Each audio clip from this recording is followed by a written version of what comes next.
잠깐 좀 침묵하면서 좀 기도하면 좋겠습니다. 우리 교회 공동체 식구 중에 이 자리에 꼭 있었으면 하는데 함께하지 못한 분들의 영혼을 품고 주님 앞에 나아갑시다.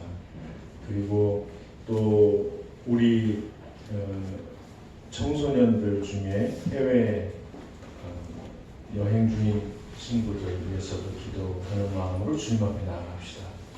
그리고 우리 가족과 친구, 친인척, 이웃, 동료들 중에 정말 주님 앞에 올려드리고 싶은 분들이 계시다면 이 시간 하나님 주의 양식이 그 영혼을 덮게 하여 주십시오. 같이 잠깐 기도하고 말씀 듣도록 하겠습니다.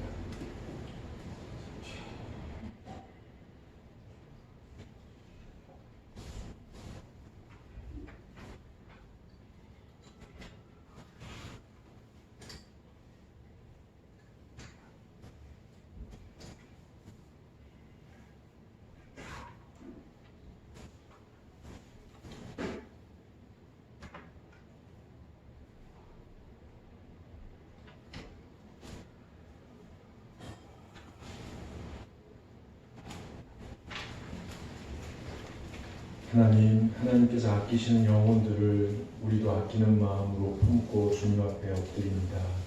주님, 우리가 간구하는 영혼들의 이름을 주님께서 들어주시고 불러주시고 붙들어 주시옵소서.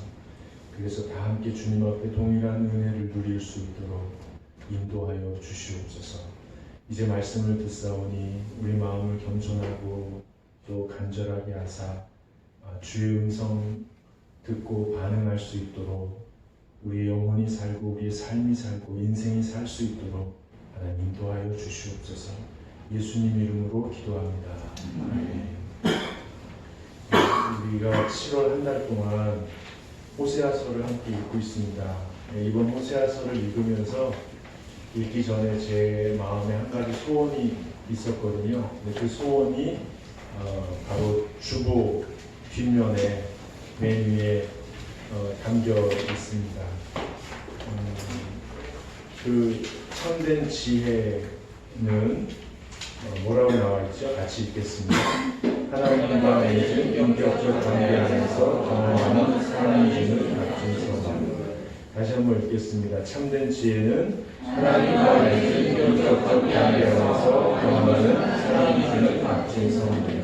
예, 하나님의 사랑 안에서 저와 여러분이 더 지혜로워질 수 있기를 주님의 이름으로 축복합니다. 하나님께서는 소원을 두고 행하게 하시는 분이거든요. 이런 소원을 저에게 주셨다는 것은 하나님께서 그 소원을 우리에게 이루어 갈 수 있도록 도와주신다는 의미예요. 그래서 지난 첫째, 둘째 주 하나님께서 그 소원을 이루어 갈 수 있도록 좋은 메시지를 주셨습니다. 첫 번째 하나님이 주신 메시지를 기억하십니까? 제가 최병명 집사님, 김동현 집사님, 이창문 집사님, 이상준 집사님께 이와 관련된 질문을 했었거든요. 혹시 기억하시나요? 네, 첫사랑을 회복하라 이렇게 하나님께서 말씀을 해주셨습니다. 그 둘째 주에는 이주연 목사님을 통해서 뭐라고 하셨는지 기억나세요? 하나님께로 돌아오라 이렇게 말씀하셨습니다. 그러니까 하나님께서는 7월 한 달 들어서면서 2주 동안 우리에게 첫사랑을 회복하기 위해 여호와께 돌아가자라고 말씀하셨습니다. 너무나 당연한 말씀이어서 우리가 들을 때 아멘 이렇게 받아들였습니다. 근데 여러분 이 말씀을 들은 다음에 여러분 어떤 생각을 하시게 되었는지요? 그때 그 집사님들이 이런 말씀하셨어요. 첫사랑 때 어땠냐? 하나님과 첫사랑 때 늘 하나님 생각했어요. 늘 기도가 됐어요. 시간만 나면 성경을 펼쳤어요. 교회에서 봉사하는 게 너무 행복했어요. 교회 왔다 집으로 돌아갈 때 기쁨이 넘쳤어요. 여러분 그 첫사랑을 회복하고 싶으신지요? 그리고 첫사랑을 회복할 수 있는 길이 있다면 그 길을 걷고 싶으신지요? 여러분 지금 표정이 약간 우물쭈물 하시는 것 같아요. 인생이 원래 우물쭈물 하다가 죽는 것 같아요.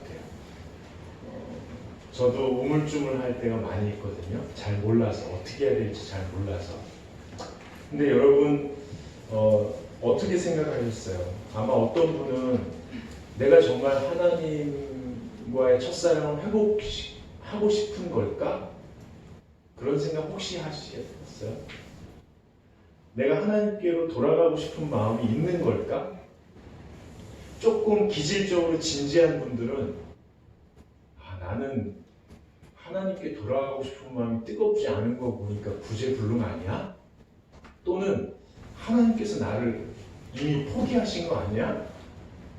이런 생각까지 하셨을 수도 있을 것 같아요. 왜냐하면 내가 움직이질 않으니까. 하나님께 첫사랑을 회복하려면 하나님께 돌아오라고 말씀을 들었는데도 하나님께 돌아갈 수 있는 방법이 뭔지 알고 싶어 하지도 않고 안다 한들 움직이지 않는 자신의 모습을 혹시 보셨다면 아마 좀 심각하지만 이런 생각을 하셨을 것 같아요. 그렇다면 우리는 언제 하나님께 돌아갈 수 있을까요? 여러분, 우리는 언제 첫사랑을 회복할 수 있을까요? 하나님께 돌아갈 수는 있는 걸까요? 아니면 평생 그냥 요 정도 선에서 살다 가는 걸까요? 여러분은 어떻게 생각하세요? 오늘 성경에 보면 정말 구제불능에다가 하나님께 버림받은 것처럼 보이는 사람이 등장하거든요. 그 사람이 누구냐면 에브라임이라는 사람이에요. 에브라임이 누군지 혹시 기억나세요? 요셉이 이집트에서 낳은 두 아들 중에 한 명인데요. 나중에 이스라엘 12지파의 한 지파가 돼요. 그런데 이 지파가 상당히 영향력을 행사하게 되는데요. 그 모세가 영적 지도자로서 사역을 하다가 먼저 하늘나라로 가시잖아요. 그 다음에 그 뒤를 이은 사람이 누구죠? 여호수아죠. 여호수아가 바로 에브라임 지파 사람입니다. 여호수아가 가나안 땅을 점령하잖아요. 다 점령하고 12지파에게 적절하게 땅을 분배하는데요. 팔레스타인 가장 비옥한 그 중부의 땅을 차지한 게 누구냐면 에브라임 지파. 여호수아가 분배했으니까 약간 좀 그런 게 있었나 봐요. 그러니까 비옥한 땅에서 살다 보니까 점점 삶이 풍요로워지는 거죠. 풍요로워지다 보니까 전국 단위의 행사를 개최하기 시작했어요. 여러분 형제 중에 제일 잘 사는 분이 누구예요? 형제가 많은 분이 혹시 계시면 제일 경제적으로 여유 있어서 부모님 용돈도 주시고 뭐 같이 식사도 한번 쏘고 그런 분들 계시죠. 그런 분들이 발언권도 세잖아요.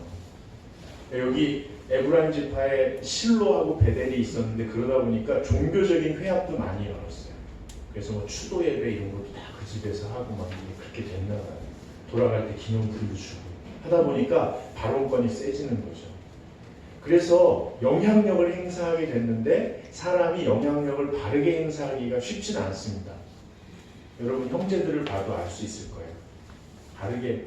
그래서 어떤 일이 있었냐면 BC 930년경에 북쪽의 10지파가 규합을 해가지고 솔로몬 이후에 북이스라엘과 남유다로 이렇게 분열되잖아요. 그때 북이스라엘의 첫 번째 왕이 여로보암이에요. 남유다는 르호보암. 그 여로보암이 바로 에브라임 지파였어요. 그 북이스라엘 7대 왕이 아합이에요. 그 사람도 에브라임 지파예요. 그래서 아합이 이세벨을 부인으로 맞이한 다음에 이세벨이 자기 나라에서 섬기던 풍요를 관장하는 신인 바알을 전국에 소개하고 전 국민이 하나님과 바알을 같이 섬기게 했어요. 그러니까 지정학적인 위치, 지리적으로 아주 풍요로운 위치를 차지하고서 경제적으로 풍요로워지는 것은 괜찮았는데 그것을 기반으로 영적으로 타락하기 시작하고 정치적으로 분쟁과 분열을 일으키기 시작한 거예요. 그러니까 사람의 인생이 이렇게 흘러가기가 쉬워요. 그러다 보니까요, 에브라임 하면은 이스라엘의 악동 이렇게 이름이 붙여질 정도로. 기원전 740년경부터는 아예 북이스라엘이 죄를 많이 지었다고 그러잖아요. 북이스라엘 아예 에브라임이라고 불렀어요. 그 별명처럼. 그러니까 하나님 집안에 제일 아픈 손가락이고 제일 악동이고 집안 분위기 제일 안 좋게 하고 다른 사람들한테 손가락질 당하게 하는 그 아이가 에브라임인 거예요. 그러니까 에브라임도 아는 거예요. 그래, 나 원래 이래. 나 그냥 이렇게 살다 갈 거야. 나 이런 거 몰랐어? 여러분 그럴 때 없어요? 나 이런 거 몰랐어? 뭐 세상 왜 이래? 이렇게 하고 있을 때였어요. 그러니까 누가 봐도 하나님한테 혼나야 될 그런 상황이었거든요. 근데 하나님께서 에브라임에게 뭐라고 하시냐면요, 오늘 본문 말씀 8절에 이렇게 말씀하세요. 같이 한번 읽어보시죠. 에브라임이여, 내가 어찌 너를 놓겠느냐? 이스라엘이여, 내가 어찌 너를 버리겠느냐? 내가 어찌 너를 아드마같이 죽이겠느냐? 어찌 너를 스보임같이 죽이겠느냐? 거기까지요. 여러분, 아드마하고 스보임이 어디냐면 혹시 아세요? 아드마하고 스보임.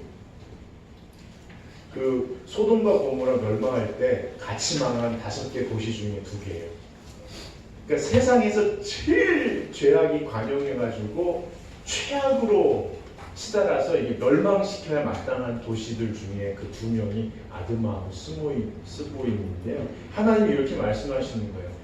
에브라임아, 네가 누가 봐도 혼나야 되고 죄악이 가득한데 내가 너를 어떻게 놓겠냐? 내가 너를 그렇게 어떻게 징계하겠냐? 나는 너 그렇게 못한다. 이렇게 말씀하시는 거예요. 왜 그럴까요? 왜 그러실까요? 그것은 여러분의 자녀를 여러분이 포기하지 못하는 것과 똑같습니다. 악동이어도 문제를 일으켜도 다른 사람들이 계속 손가락질해도 갖다 버리진 않잖아요. 아, 그런 분 계셔요? 안 그러시잖아요. 그러고 싶어도 안 그러시잖아요. 저는 이제 군대에다가 갔다 와요. 나라가 너무 고마워요. 하여튼 그러고 싶어도 안 그러시는 거예요. 여러분, 이런 거 가르쳐주는 교회가 별로 없는데 주보를 호세아 거기다 이렇게 낑기세요. 다시 가야 되니까. 그리고 어디를 가냐면 이사야서 49장으로 가보세요. 그 앞부분에 있어요. 앞부분에 다니엘, 에스겔, 예레미야 지나가면 그 앞에 이사야가 있거든요. 이사야서 49장을 한번 보세요. 제 성경은 1028쪽인데요.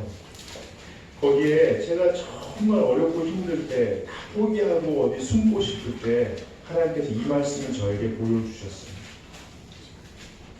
이사야서 49장 15절부터 17절을 같이 한번 읽어보겠습니다. 시작. 너희는 어찌 정없는 자식에게 있으며 자기 평생을 나를 편히 여기지 않느냐. 그들은 혹시 잊을지라도 너희를 주시하는 것이다. 내가 너를 손바닥에 새겼고 너희 성령이 항상 내 앞에 있나니 내 자녀를 빨리 걸으며 너를 함께하게 하는 자들은 너를 떠나가리라. 여러분, 여러분과 저는 하나님 손바닥에 기록된 게 아니고 새겨져 있대요. 새겨져 있대요. 중요한 거, 잊지 않을 거를 우리 쓰잖아요. 근데 여기 새겼대요. 그리고 이름은 존재를 말해요. 존재. 그러니까 하나님 손바닥에 새겨진 존재. 그래서 하나님이 움켜잡은 존재. 하나님께서 책임지는 인생. 하나님께서 버리지 않는 인생. 왜냐하면 자식이니까 그렇게 하신다는 거예요. 그리고 내 성벽 앞에 딱 서신대요. 내 인생에 쌓아가는 그 보잘것없는 성벽이고 늘 허물어지지만 하나님이 버티고 쓰셔서 성벽의 기능이 뭐예요? 우리를 보호하고 적을 막는 건데 우리가 쌓는 게 늘 그 모양이지만 그래서 어떤 적이라도 우습게 여기고 들어올 수 있는 데지만 하나님이 버티어 쓰셔서 우리를 보호하시고 편들어 주시고 우리를 인도하신다고 이렇게 말씀하셨어요. 왜요? 자식이니까 그렇다는 거예요. 여러분, 그래서 우리가 생각하지 말아야 될 게 있어요. 하나님께서 나를 포기하신 거 아니야? 하는 생각은 하지 않으셔야 됩니다. 이제부터는 하나님과의 첫사랑을 회복하기 위해서 하나님께로 돌아가는 길을 함께 찾아보면 좋겠습니다. 하나님께 돌아가는 길. 목사님, 저는 하나님께 돌아가는 길을 모르겠어요. 그리고 내가 이 모양인데 이렇게 주저앉아 있는데 어떻게 일어날 힘이 있어요? 어떻게 하나님께로 돌아가요? 하나님께서 어디 계신지도 모르는데요. 세상이 이렇게 악한데요. 제가 유혹에 이렇게 넘어지는데요.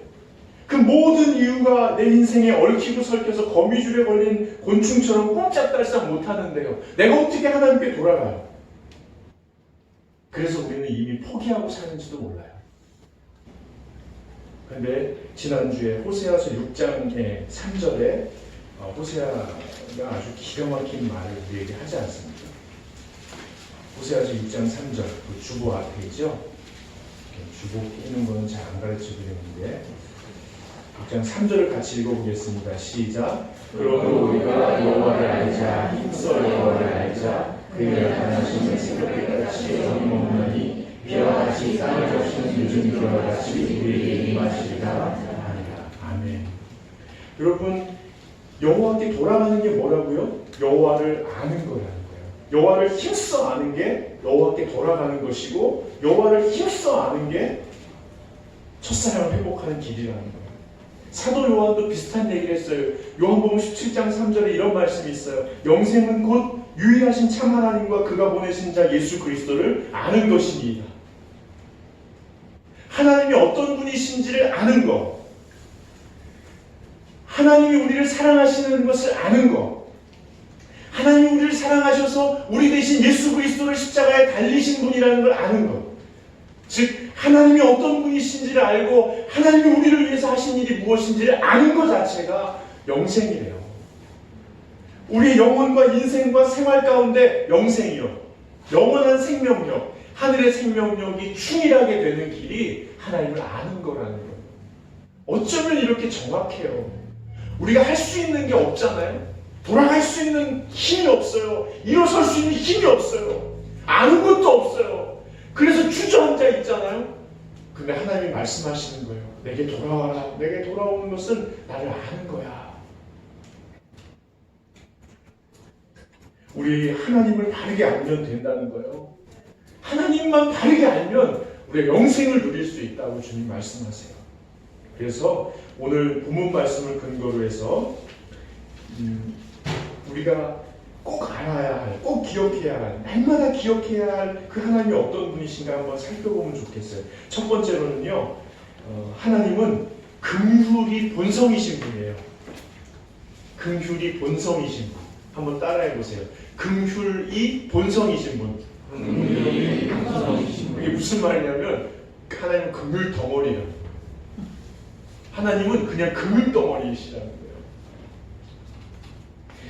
그 8절에 아까 읽은 내 뒤부터 한번 이어서 8절을 한번 읽어보겠습니다.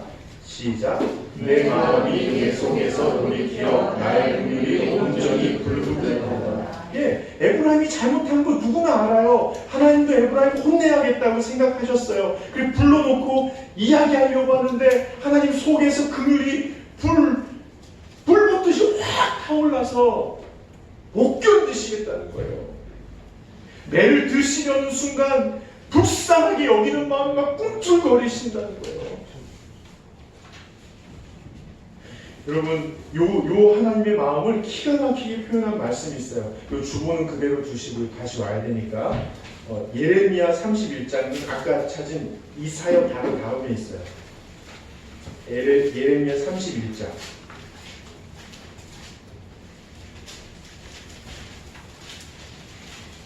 예레미야 31장 20절 말씀을 한번 보세요. 찾으셨어요? 예, 거기를 같이 한번 읽어보겠습니다. 시작. 에브라임은 나의 사랑하는 아들을 기뻐하는 자식이 아니냐. 내가 그를 책망하여 말할 때마다 이 생각하노라. 그러므로 그를 위하여 제사가 그를 끌리니 내가 오직 그를 실수하시리라. 여호와의 말씀입니다. 예, 에브라임이 너무 잘못하니까 엇나가니까 깊이 생각하고 불러서 책망하려고 할 때마다 내 창자가 들끓는, 불쌍히 여기는 마음이 들끓어서 들었다가 다시 놓고 끌어안게 된다는 거예요. 아이고 이놈아, 너, 아이고 이놈아, 끌어안는 거예요. 여러분 영화 라이언 킹이 실사판 개봉됐죠. 아주 오래전에 그 애니메이션 버전도 있었잖아요. 거기 이런 장면이 나와요. 어린 사자 심바. 어린 사자 심바 알죠? 심바.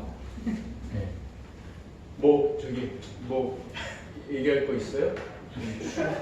없어요? 그래요. 얘기할 거 있으면 언제든지 얘기해요. 우리 동네에 추 닭집이 있더라고요. 이거 찍어서 추한테 이제 보내줬는데 우리 농산물 시장 가다 보니까 추 양파가 있는 거예요. 추 양파. 찍으려고 이렇게 보니까 고추 양파. 그건 내가 못 찍었어요. 자, 어디까지 했어? 그 심바, 어린 심바가 자기 능력을 보여주고 싶은 거예요. 그래서 동물의 왕국을 다스리는 아빠죠. 왕, 사자, 무파사가 했던 말을 무시하고 금지된 지역에 들어가죠. 거기서 하이에나 무리에게 휩싸여서 목숨을 잃을 위기에 빠져요. 근데 그때 무파사가 나타나서 가까스로 목숨을 건져주죠. 집으로 돌아오는 길에 심바를 혼내줘야겠군. 그러면서 수행하던 새하고 심바 따라갔던 여자 친구 사자를 먼저 돌려보냅니다. 석양을 보면서 무파사하고 심바가 이렇게 앉아요. 무파사가 얘기하는 거예요. 너는 오늘 큰 잘못을 저질렀다. 나라와 나라의 미래인 너를 위험에 빠뜨린 거야. 심바가 말해요. 저는 아빠처럼 나도 강하다는 걸 보여주고 싶었을 뿐이에요. 무파사가 말해요. 나는 강할 필요가 있을 때만 강하다. 오늘은 두려웠다. 심바가 깜짝 놀라서 아빠도 두려운 게 있어요? 무파사가 말해요. 오늘 너를 잃을까봐 정말 두렵다. 이게 우리 하나님 아버지 마음이죠. 여러분 우리가 살면서 명백하게 잘못할 때가 있어요. 그렇죠? 그래서 큰 벌을 받아 마땅하게 여겨져서 잔뜩 위축될 때가 있어요. 근데 이게 반복되면 양심이 무뎌지는 거예요. 그래서 잘못을 더 이상 잘못으로 여기지 않는 거죠. 그런가 하면 나 원래 이런 거 아니야? 또는 스스로를 한심하게 여겨서 나 자신에 대한 기대를 접을 때가 있어요. 근데 여러분은 지금 어떤 상태에 사세요? 아마 거기서 방황하고 계실 수도 있어요. 근데 어떤 상황에 처해 있든지 우리가 기억해야 될 게 있어요. 그게 뭐냐면 나를 너무 사랑하셔서 용서하지 않고는 못 견디시는 하나님을 우리가 기억해야 해요. 그게 우리의 힘이에요.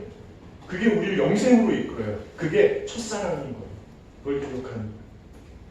둘째는 하나님께서는 대신 값을 지불하시는 거예요. 대신 값을 지불하시는 거예요. 이 사실 꼭 기억하시면 좋겠어요. 오늘 9절을 한번 읽어보죠. 9절 같이 읽겠습니다. 내가 나의 맹렬한 진노를 나타내지 아니하며 내가 다시는 에브라임을 멸하지 아니하리니 이는 내가 하나님이요 사람이 아닙니다. 네 가운데 있는 거룩한 이니 진노함으로 네게 임하지 아니하리라. 아멘. 여러분 하나님께서 맹렬한 진노를 나타내지 않겠대요. 끝까지. 근데 하나님은 공의로운 하나님이시거든요. 그러니까 죄를 덮어줄 수는 없어요. 야, 너 없던 걸로 하자. 우리 모르는 사이가 아닌데 없던 걸로 하자. 이렇게 넘어갈 수 있는 분이 아니죠.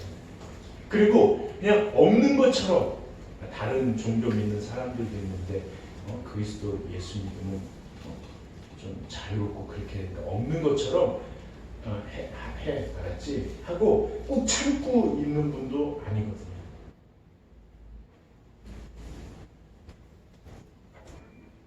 그렇다면 하나님께서 우리가 지은 죄를 어떻게 해결하실까요? 로마서 5장 8절 말씀 제가 읽어드릴게요. 로마서 5장 8절 한번 찾아보죠. 로마서 5장 8절.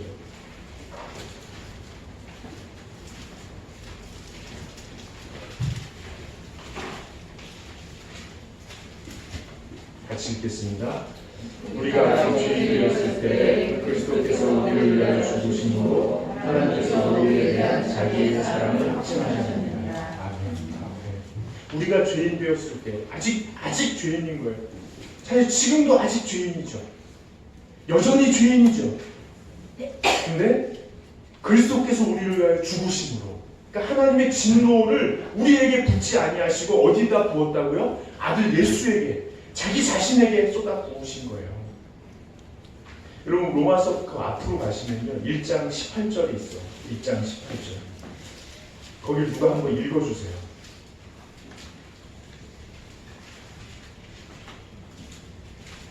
로마서 1장 18절을 누가 한번 읽어주세요. 하나님의 진노가 그리고 진리를 넘는 사람들의 모든 경건하지 않음과 우리에 대하여 하늘로부터 나타납니다. 아멘. 여러분 거기 보세요. 주의 깊게 보셔야 됩니다. 하나님의 진노가 어디에 나타났다고요?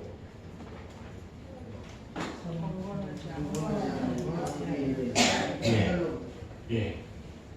거기 한번 보세요. 하나님의 진노가 불의로 진리를 막는 사람이 아니에요. 거기 보세요. 불의로 진리를 막는 사람에게 나타난 게 아니에요. 사람들의 모든 경건하지 않음과 불의에 나타났다는 거예요. 하나님이 죄를 심판하실 때 죄인을 사랑하여 구원하시는 거예요. 하나님의 진노가 죄에 나타났어요. 그리고 죄와 우리를 구분하시기 위하여 그 죄값을 예수 그리스도가 감당하게 하셨습니다. 너무 놀라웠죠. 너무 놀라웠죠.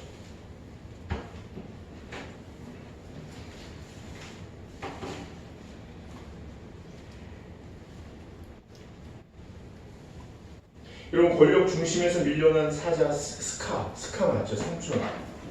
무파사를 몰아내고 왕이 되고 싶어서 막 안달이죠. 깜이 아니잖아요. 근데 그렇게 하려고 조카 신바를 깊은 골짜기로 유인한 다음에 흥분한 들소떼들로 그 골짜기로 몰아넣죠. 그래서 그 아기 새끼 사자 새끼 그 새끼가 또 위험에 빠져요. 새끼가. 근데 그걸 알게 된 무파사가 자기 생명이 위험에 처할 걸 알면서도 그 계곡으로 뛰어들잖아요. 천신만고 끝에 심바의 생명을 구하지만 무파사는 그 자리에서 죽게 돼요. 여러분 우리들이 그렇지 않아도 살기 힘든데 심각한 생각하지 말자고 얘기하거든요. 그런데 이런 생각은 좀 하시는 게 어떨까 싶어요. 한 번씩은. 나는 신의 아들을 죽일 정도로 못된 사람인가? 내가? 그 생각은 좀 하실 필요가 있어요. 그 생각이 우리를 영생으로 인도한다고 해요. 그 생각이 우리를 살아있게 한다고 해요. 그리고 마지막으로 우리 하나님은 평안을 주시는 하나님이세요. 우리 10절 11절을 한번 다시 주보로 돌아가세요. 10절 11절을 같이 읽겠습니다. 그들은 사자처럼 소리를 내시는 여호와를 따를 것이라. 여호와께서 소리를 내시면 자손들이 서쪽에서부터 떨리오되 그들은 애굽에서부터 새같이 아수르에서부터 들기같이 떨리오니 내가 그들을 그의 집에 머물게 하리라. 나 여호와의 말이니라. 아멘. 하나님이 사자처럼 소리를 내신대요. 그리고 결국 그들을 집에 머물게 하시겠대요. 집으로 돌아오게 하신다고 해요. 여러분 집에 가면 쉴 수 있어요. 탕자도 아버지 집에 와서 쉬었어요. 아버지 집에. 왜 거기서 쉴 수 있어요? 거기 아버지가 계시기 때문에 그래요. 다른 거 아무것도 없어요. 거기 살신소가 있고 좋은 옷이 있어서 쉼이 아니에요. 거기에 아버지가 계셔서 그래요. 어떤 아버지요? 이 아버지요. 긍휼이 본질이신 아버지. 우리 대신 값을 지불하시는 그 아버지가 집에서 기다리시기 때문에 우리가 거기 가면 쉴 수 있는 거예요. 아버지 집에 평화가 있어요. 여러분 평화가 뭐예요? 마음을 연구하는 사람들이 그러잖아요. 아는 것과 느끼는 것과 말하는 것과 행동하는 게 일치된 상태가 가장 평화롭다고 하죠. 그때가 가장 고상한 평화를 누릴 수 있다고 하잖아요. 여러분 하나님을 생각합시다. 하나님을 생각하면 생각이 뭐예요? 생각이 마음에 뿌리는 퇴비와 같아요. 하나님을 생각하면 좋겠어요. 뇌과학자들이 그러잖아요. 인간이 하루에 5만에서 6만까지 생각을 한다고요. 우주보다 큰 마음에 5, 6만까지 생각이 날마다 떨어지는 거예요. 근데 하나님 생각을 하자는 거죠. 이 하나님 생각을 하면 이 마음이 풍요로워져서 이 마음의 뿌리를 두고 있는 우리의 말과 행동이 더 품격 있게, 품위 있게 자라나게 될 줄로 믿습니다. 그렇게 우리가 첫사랑으로 다시 돌아가면 좋겠어요. 우리 숙소센터 교우들이 하나님 생각하면서 하나님께로 돌아가면 좋겠어요. 그래서 하나님 사랑 안에서 생각하고 하나님 사랑 안에서 느끼고 하나님 사랑 안에서 말하고 하나님 사랑 안에서 행동하면서 살 수 있으면 좋겠어요. 못 그럴 때가 많죠. 악동처럼 살 때가 많죠. 그럴 때마다 다시 하나님을 기억하고 다시 회복될 수 있기를 축복합니다. 우리는 하나님의 손바닥에 새겨진 거룩한 존재이기 때문에 그렇습니다. 자, 기도하겠습니다.